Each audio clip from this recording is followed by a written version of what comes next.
ఎక్కడి నుంచి వచ్చాడో పరమాత్మ, ఆయనకు అదో ముచ్చట. ఆయన ముచ్చట ఎందుకు అలాగంటే మనం ఏం చెప్తాం? ఈశ్వరుడు ఎప్పటికీ ఎలా రక్షిస్తాడో, ఎలా ప్రత్యక్షమవుతాడో ఎవరికి రుక.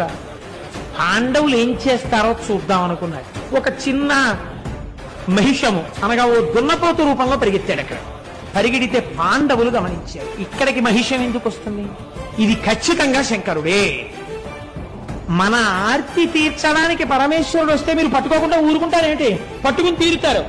మహిష రూపంలో వెడుతున్నా అంతటా ఈశ్వర దర్శనం చేశారు పాండవులు.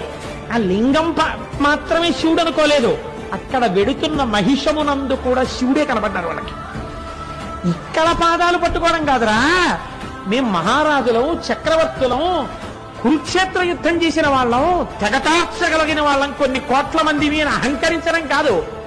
నా స్వామి దున్నపోతు రూపంలో వెళ్ళిపోతున్న ఇది శివుడే.